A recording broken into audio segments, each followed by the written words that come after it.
So today we are going to start the chapter 10, where Bhagavan Sri Krishna is telling Arjun his vibhuti. In chapter 9, we saw that Bhagavan said all about Ishwar, Parameshwar, and what this word is. He also said, Pitamahasya Jagato, Mata Dhata Pitamaha, Vedyam Pavitra Omkara Rik Sama Yajurevicha. That he is the grandsire, Pitamaha. He is also the Mata, Dhata, and everything. So he is everything to us. He is also Ved, and he is the source of mantra Om.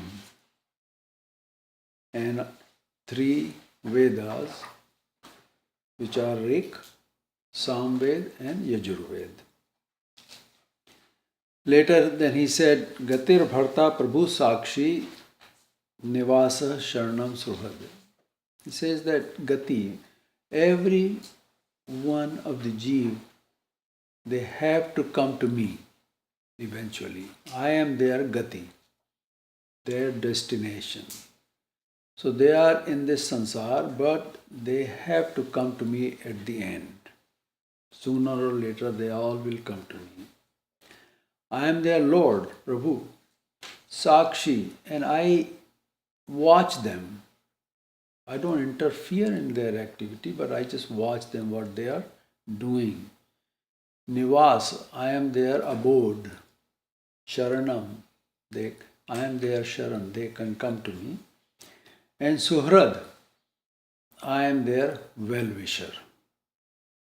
So, in that chapter, Bhagavan apprised Arjun of the Raj Vidya, Raj Guhya Yoga. The secret of this Vidya is that it can only be understood by those humans whose mind is clear from rag, emotional attachment, dvesh or enmity, irsha or envy. In English they call envy. In other words, whose mind is pure, has no prejudice. Secondly, Bhagavan said that this with Vigyan, he told this with Vigyan, meaning that he imparted the knowledge about the Nirgun Brahm by manifesting himself, thus telling that the unmanifest manifest in sansar. So the Avyakt Paramatma, which is unseen, does become visible to us. He manifests himself in the form of human and other ways. This is a mystery which only Parameshwar reveals. Only Parameshwar can tell that yes, I am the one Paramatma who is manifesting in front of you. Nobody else knows that he is Ishwar. In case of Bhagavan Sri Krishna, everybody saw him, but nobody really knew that he was Ishwar Avatar. He told Arjun that I am Paramatma. Only then Arjun knew. Otherwise he did not know either. So Parameshwar reveals himself in sansar. He is also there in Avyakt. He is there, unmanifest state. But that stays there all the time. But from time to time, from that unmanifest state, Paramatma reveals and manifests himself in the sansar. Bhagavan also declared that he is the supreme. He is the one to be worshipped by all humans. He also said that unlike as in the bhakti of Devata, where elaborate materials are needed, the primary requirement in his worship is our Shraddha, our reverence to him. Now, if you pay attention to this, that only thing Bhagavan needs is Shraddha, then why do we need elaborate buildings and big temples and churches and synagogues and whatever, We don't. You can worship Paramatma anywhere, at any time, with your Shraddha. You don't need much. Yet, human beings do these sort of things.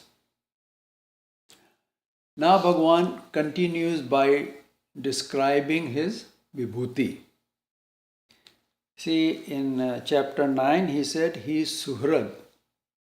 So, he is going to say what in the same context in this chapter. Bhagavan said about the subject of his Vibhuti, he already told before, earlier in chapter 7, where he said that he is everywhere. He is Sarv-Vyapak. Wherever Bhagavan asserted his Vibhuti or his glory, Vibhuti we call glory, he placed thyself in it for that moment. When he said that I am so and so, at that moment he was in that entity. He placed himself in that entity and then said it. For that moment he said that is I, thus revealing his sovereignty in it. His sovereign was revealed into that entity which he said that is I. Once a Bhakt asked Bhagavan Sri Chakradhar that in Vibhuti Yoga, how did Bhagavan Sri Krishna said that I am in it? Means I am in all the Vibhuti. So Bhagavan Sri Chakradhar explained that Sri Krishna placed his Atmatva in each Vibhuti while asserting it. His Atmat, he put himself into it. Being Sarv-Vyapak, Ishwar is same everywhere. Sarv-Vyapak means he is everywhere. However, where he appears in some peculiar form, Vishesh form, that is what we call Vibhuti. In order that we can properly understand the Vibhuti Yoga, first we need to know the meaning of the word Vibhuti. There is a root or dhatu called bhu in Sanskrit. In English, it is to be. So we call bhu in Sanskrit, in English it is to be. That is a root for the words. The meaning of the root bhu is bhu sattayam. In other words, when there is a presence of sovereignty, satta, in that case, the root bhu is used with it. The word bhavati is derived from it. It means that is. Bhavati means that is. So it's also derived from the root bhu, because that is means there is sovereignty is in it.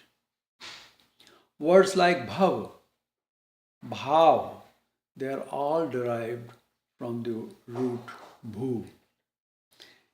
It is also the root word for bhut. When we add a suffix tin, the word bhut becomes bhuti. This means being or presence. Bhuti means being there or its presence. Here it means the presence of Ishwar. This bhuti means presence of Ishwar. As we said earlier, being Sarv-Vyapak, his presence is everywhere. So, that is his bhuti. His presence everywhere is his bhuti. However, in some instances, his presence is peculiar or special. We call Vishesh Roop.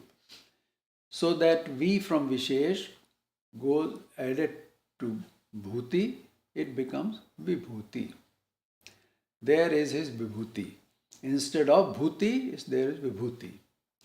Where there is his Vibhuti, there is the presence of his power. What do we mean when we say the Ishwar is present in a special way in some things, in some instances? That is, his powers are present and working at that place and that entity.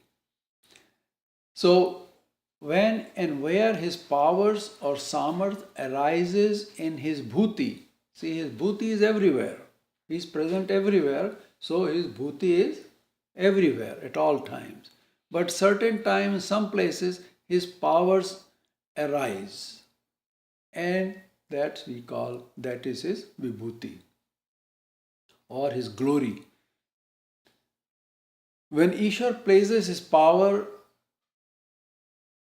an entity which existed before but was not able to perform, it now is able to perform because the power of Ishwar has come into it. Since there are now powers in its existence, in its bhuti, there are powers in this bhuti, so that entity can act and perform. So vibhuti means expression of qualities or guna of Ishwar. And that is how we say its glory. His glory means his gun are seen there. You can see actually his gun, his powers, his samarth. Like Bhagwan Krishna, he came with all his powers. Nobody could do anything to him because his powers are there. They take care of everything. In case of Arjun, Bhagwan Krishna gave him his power. That's how he could fight in war of Mahabharata. At the end, he withdrew his powers. Okay? When he withdrew his powers, Arjun could not do anything. So an entity was there. So his bhuti, Arjun's bhuti is there. He is there. But when Ishwar powers came into him, then it became Ishwar's vibhuti. So that's why Bhagavan Krishna says, in Arjun, I am there. So vibhuti means expression of qualities or powers of Ishwar. This happens in two ways. One is called Anshika Vibhuti. In these cases, the powers are from Ansh of Ishwar. It's from Ishwar, but from the Ansh of Ishwar. Example of these are Maya. All the powers of Maya are because of Ishwar. And all Devata who run the Sansar, their powers are also from the Ansh of Ishwar.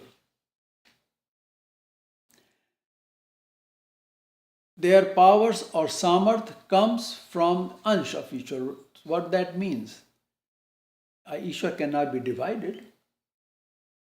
So in the trench, that's where the power comes from all the Devata and Maya, all these Trigunatmak entities. The other is called Gaun Vibhuti.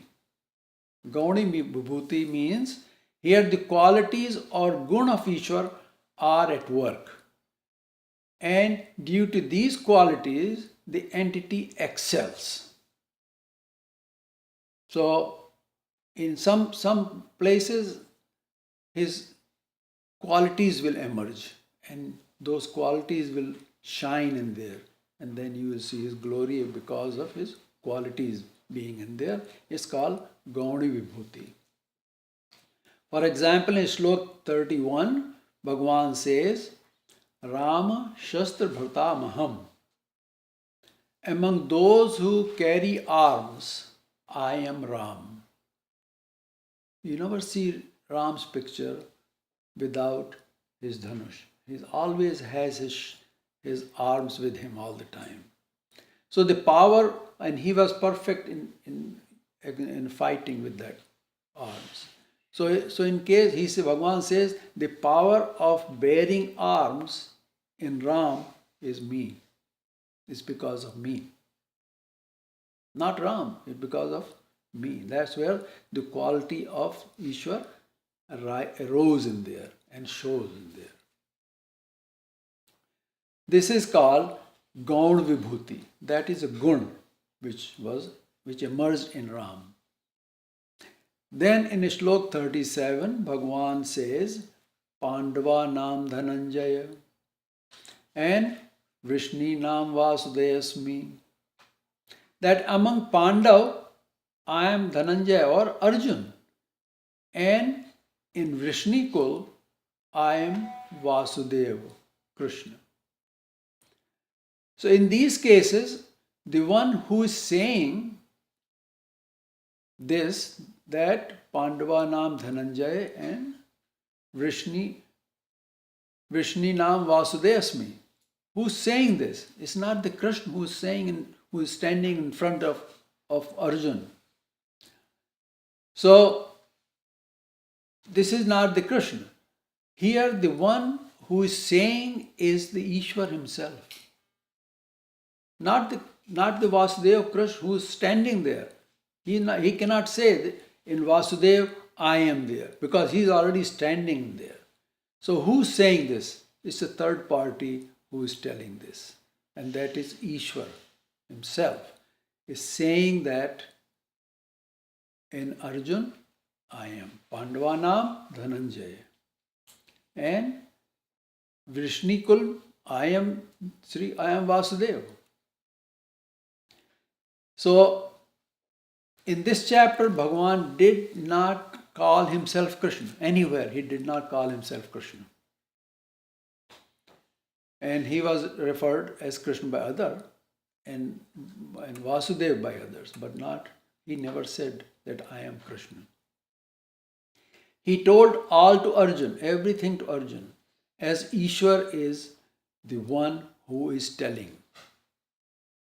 So he was just a spokesman in there, but who was talking through him? Ishwar, powers of Ishwar were talking to him. So Ishwar directly talking, and Vasudeva Krishna was speaking. So here both Arjun as well as Bhagavan Krishna are standing facing each other. So the one talking is someone else, a third party. Here Bhagavan Krishna is speaking as Ishwar himself, not as Krishna. He is speaking as Ishwar, Paramatma. Ishwar is saying that I am the power which is in Vasudeva, Krishna who is standing there. Thus, these are Anshika Vibhuti. Bhagavan told Arjun that I am the Ishwar speaking. So, here Bhagavan did prove that he is the Ishwar. As we go through this chapter, we will see which is Anshika Vibhuti and which is Gauni Vibhuti. Now we will take up the first three shloks and we will take the simple meanings of these shloks first. Shri Bhagavan Bhuya eva mahabaho Shruну me paramam vachaha Yatteham priyamanaya Vakshyami hitakamyaya.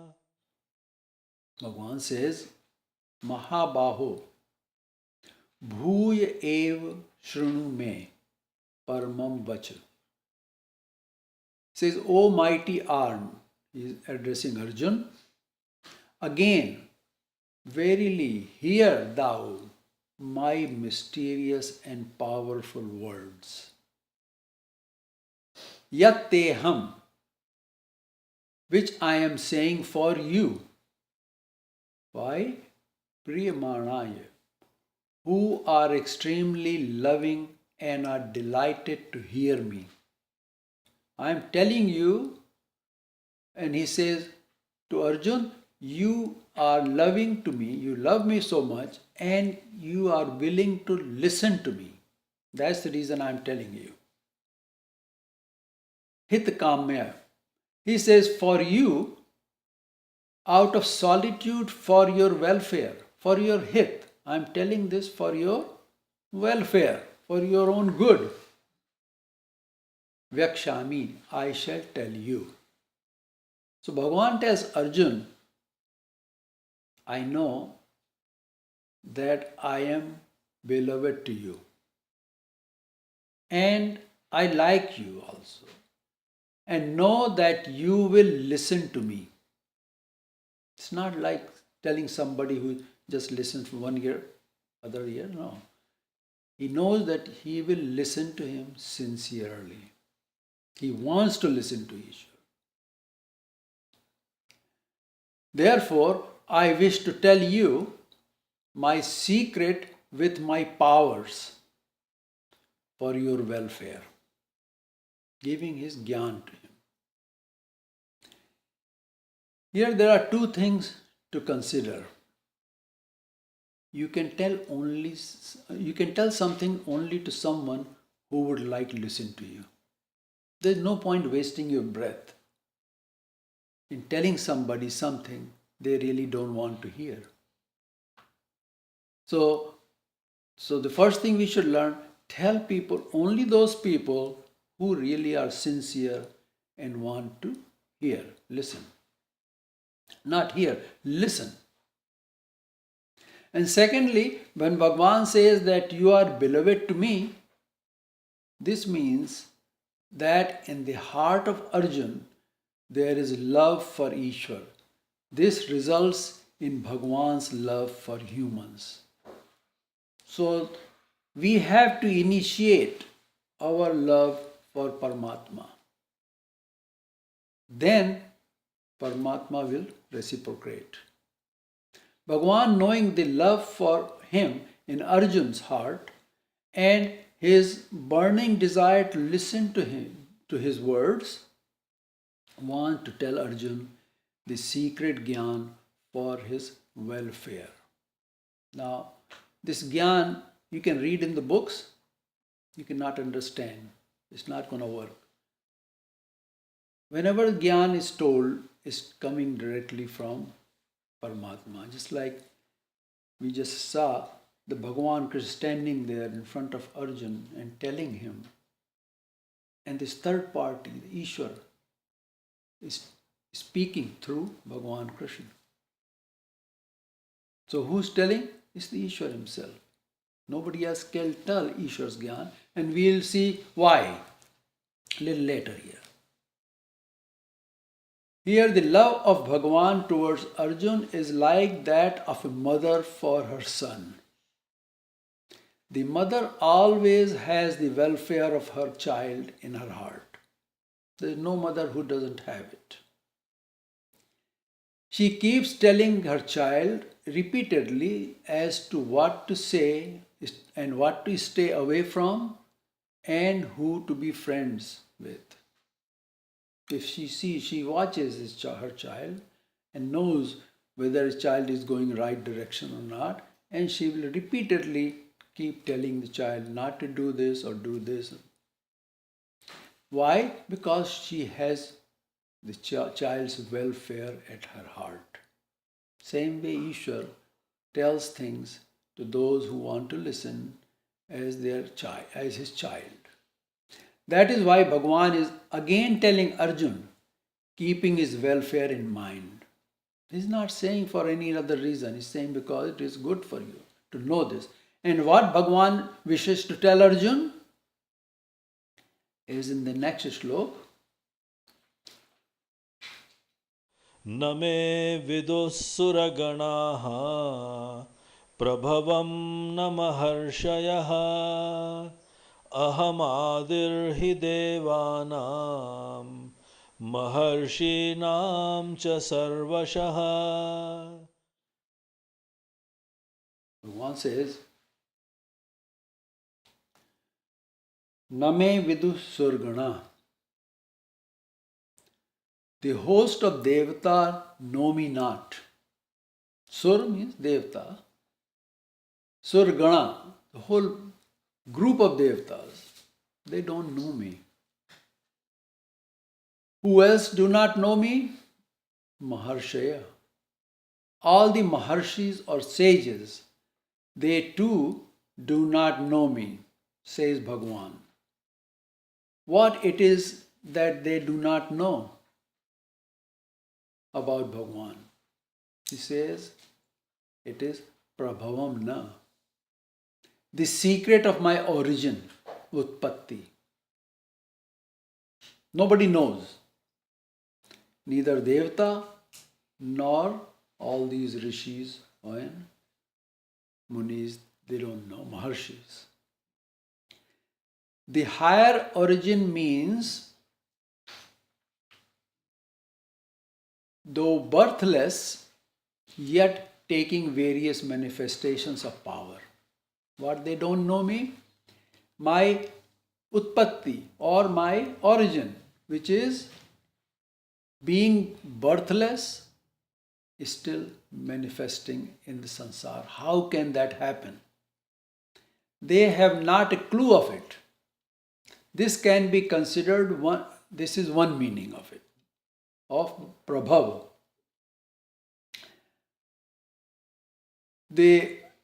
This does not mean that he is the Ishwar. Here the Ishwar is not there before, because it doesn't mean the Ishwar was never before there. He was always there. So Prabhav means, when you say being born, that means that entity was not there first and is born now. But that's not the meaning, because Ishwar is always there.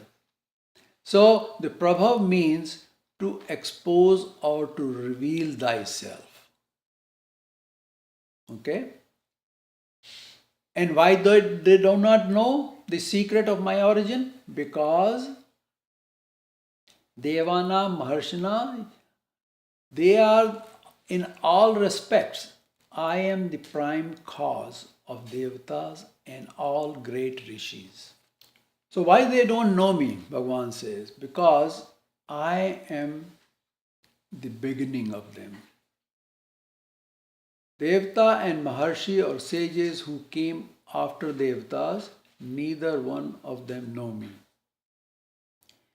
They all appear in sansar due to my powers. They are there because of my powers. In this context, there is a sukt in Rig Veda, Sukt 129 in Mandal 10 of Rig Veda, is called the Nasadiya Sukt, or the hymn of creation. The following appears in this hymn. Says,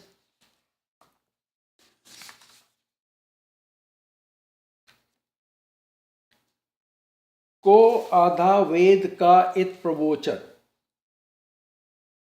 Who really knows?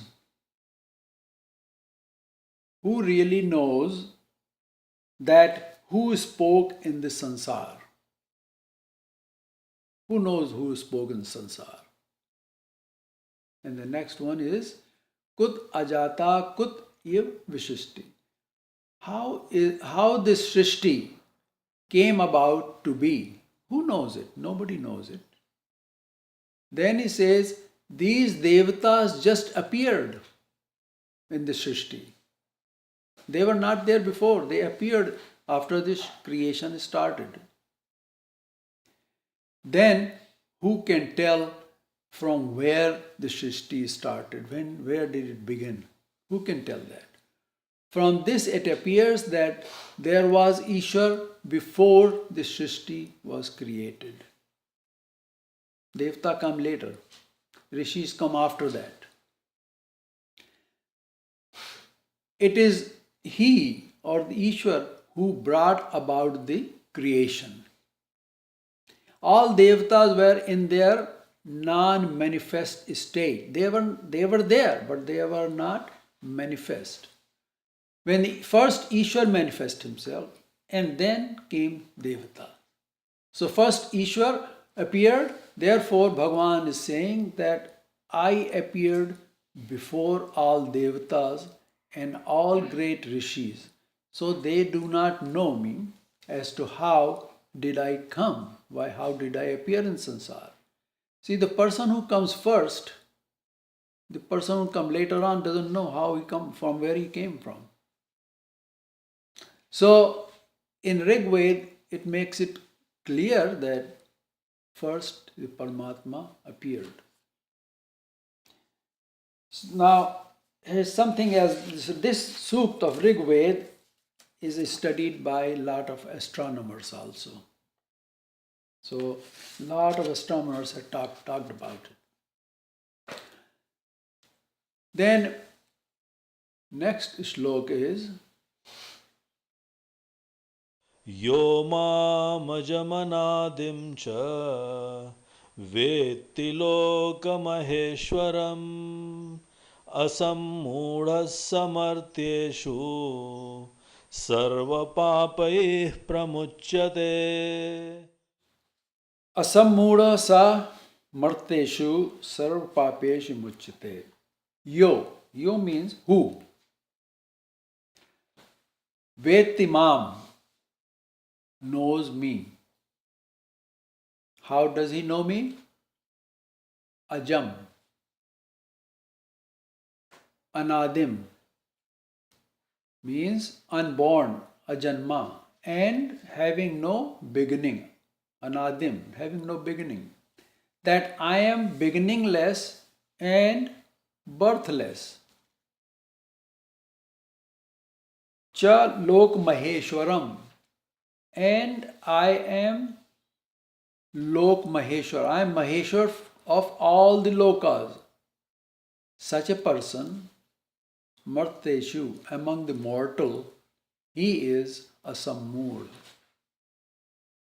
undiluted. So, Bhagavan is saying, the person among all the humans which know me as unborn and as Lok Maheshwar, he is Jnani. He is Asammud, undiluted, or he is a Jnani person. What happened to such a person? Those who don't know this, they are mood. But those who know this, who know me like this, they are Asammud. So what happens to these persons who are Asammud? Sarva pape pramuchyate. They are freed from all their pap, all their sins. So here Bhagavan is emphasizing the value of Gyan. If you have Gyan, the paps are washed away.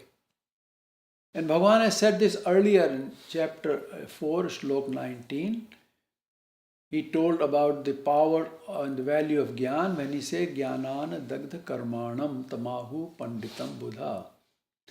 One whose karms are burned by the fire of Gyan, him the wise call Pandit.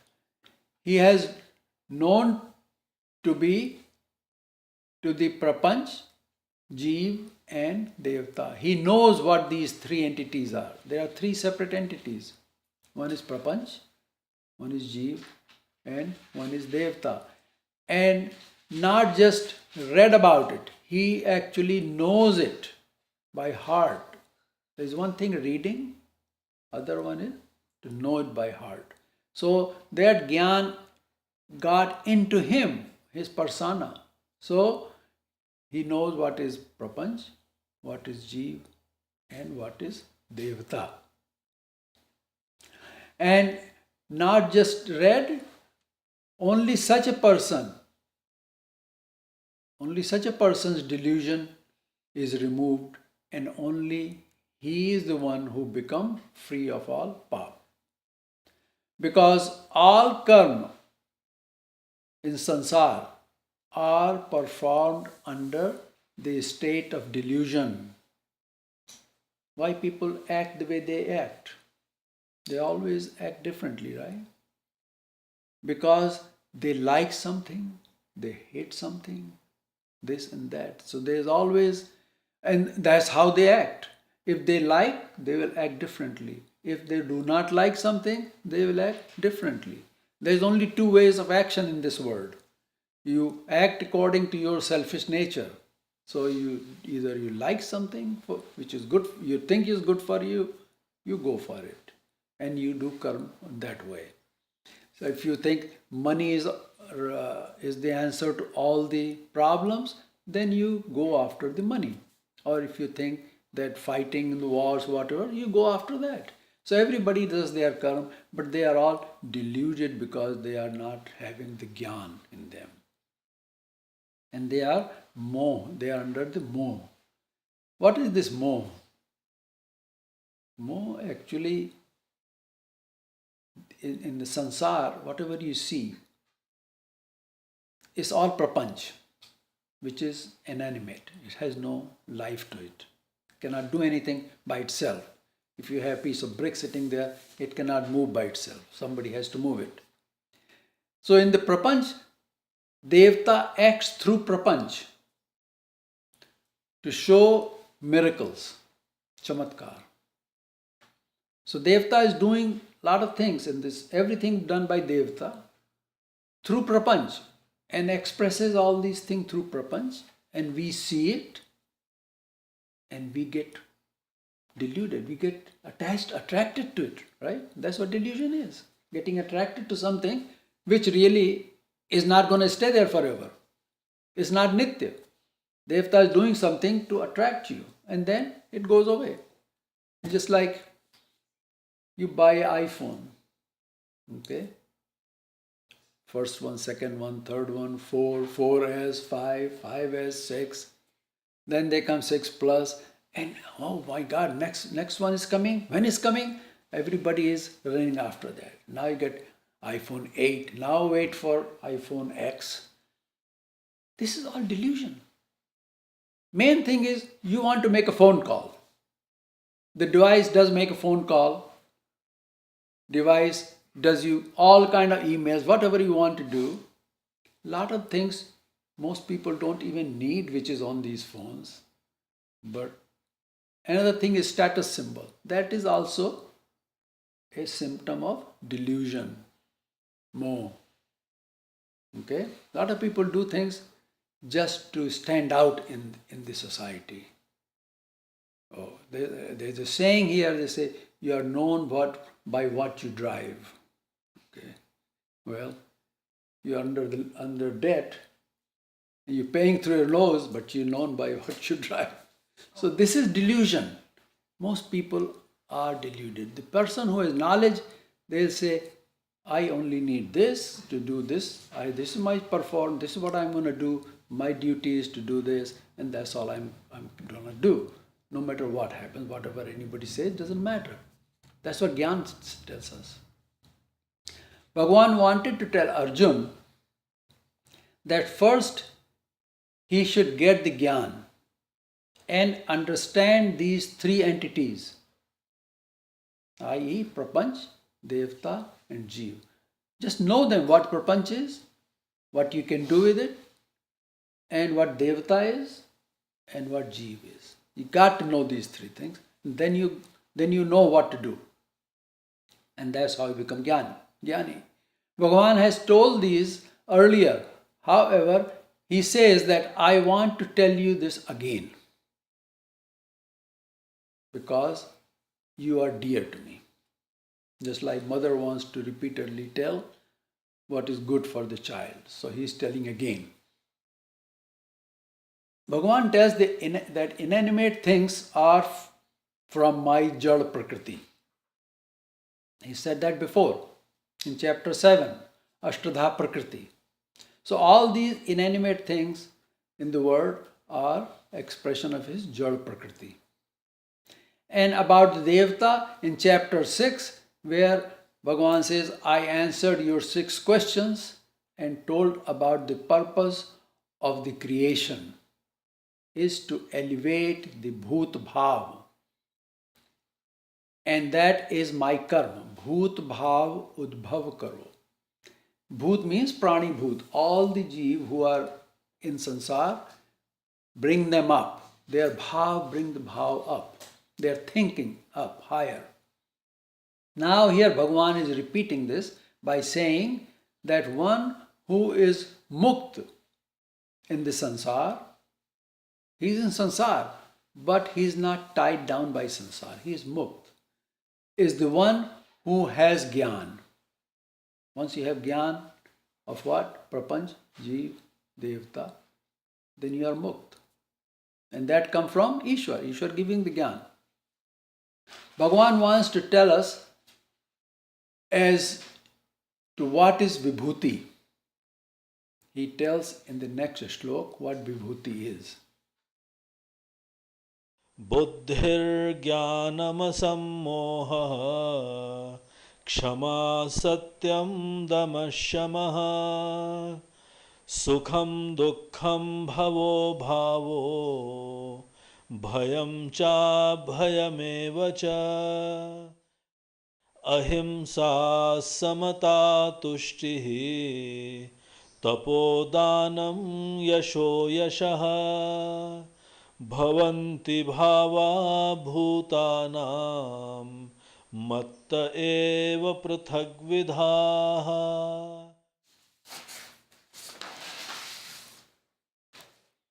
The meaning of vibhuti is qualities that are expressed in jeev.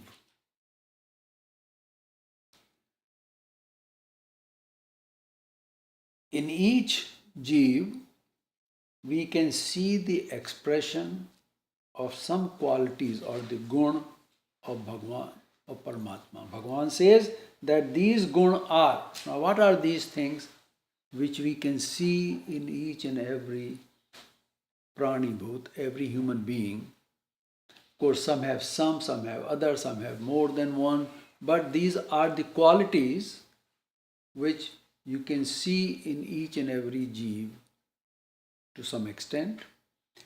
First one is buddhi, the intellect. You see, intellect, everybody has some level of intelligence, intellect. Next is jnana. Some of them have jnana, others don't have jnana, or some have more jnana than the others. You also can see kshama, or the forgiving nature, forbearance. You can see that in some people. Some people have the capability of forgiving. You can also see the truth. These are all vibhutis. Truth, satya. You can see dhamma, or restraint of the external senses. Dhamma. Daman karna. You can also see sham in some people. Sham means calmness of the heart. Some people are very calm. Other gets too riled up. Okay. Sukham. You can see sukh in some people. That is also Ishwar vibhuti. Dukkham. Sorrow. That too is vibhuti, which can be seen in some people. Some people are very sorrow by nature. Bhav, being, and abhav, not being. So bhav is birth and abhav is death. Bhayam, fear. Some people have fear of a lot of things. They are afraid. Fear of height. At night time, fear of darkness. The fear is there. And some people don't have nothing to fear about, still they make up the fear. They say, somebody is going to come and get me. No. So this fear is also vibhuti. Then opposite to it is fearlessness, abhaya. Abhaya, some people are nirbhik, they don't care, they go anywhere Anytime they want to go, they are not afraid of anything. And as well as ahimsa, non-violence. Some people are, you can see, non-violence. Equanimity, samatva. Tushti, contentment. Some people are content, totally content, they don't need anything to worry about. Tap, austerity. Some people practice austerity. This all come from Paramatma. Dhanam, benevolence, charity. Yash, fame. That's yash. Some people have a lot of fame. Ayash, ill fame. That too is there. Bhavanti bhava bhutanam mat eva prathagvita. So Bhagavan says all these qualities of human beings emanate from me alone. They are not coming from anywhere else. It's not their qualities. They are coming from me into them. So they are vibhuti actually. Yeah? Bhagavan says that not only I am the creator of the Srishti, I am also the source of all traits in all beings according to their perspective karma. Okay? Where that puts us? That nothing belongs to us. We don't have anything.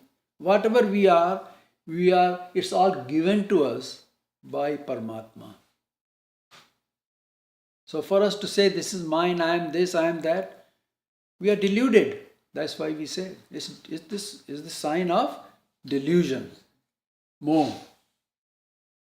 Because in reality, we have nothing of our own. It's all given to us.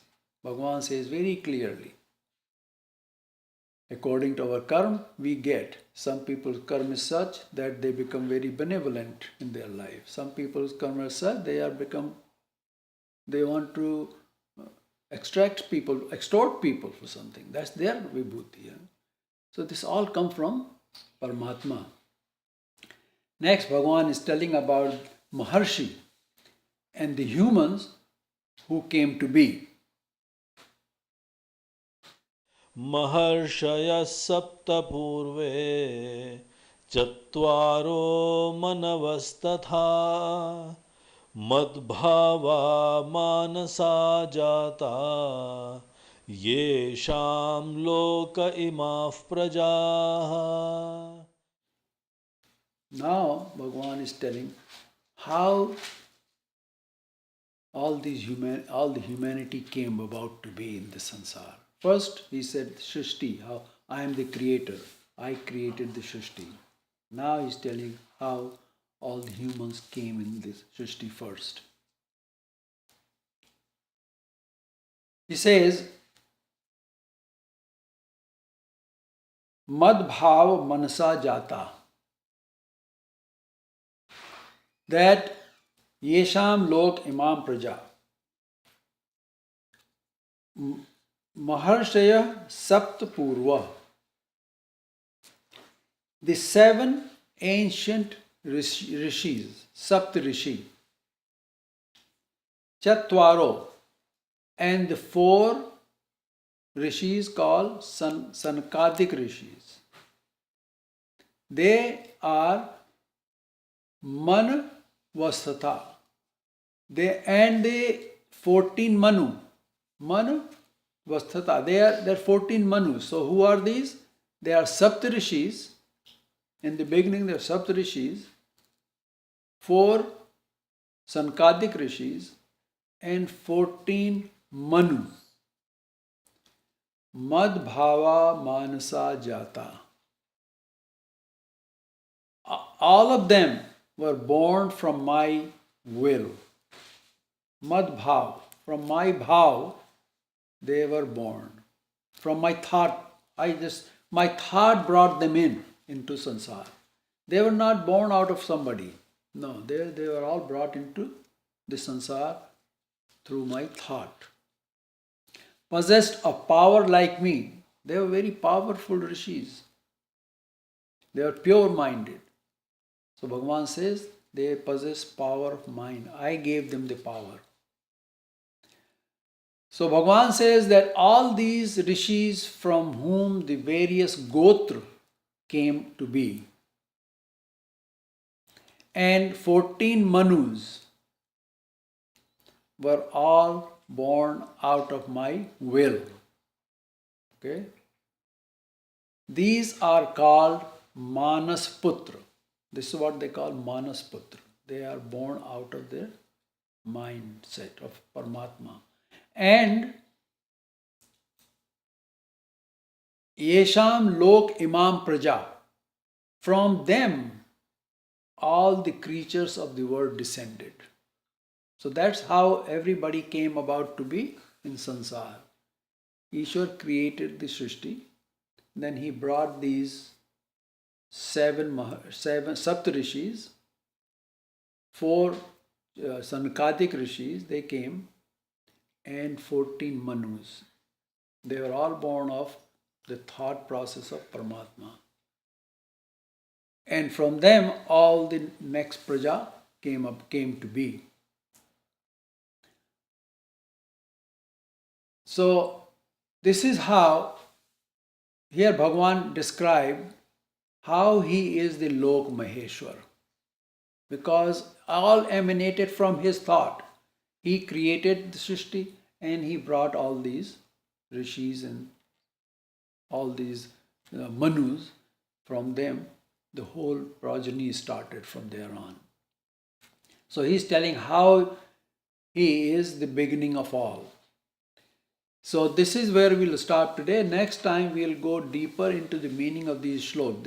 This is just a simple meaning of the shlok. But we'll go a little deeper next time. Jai Shri Krishna.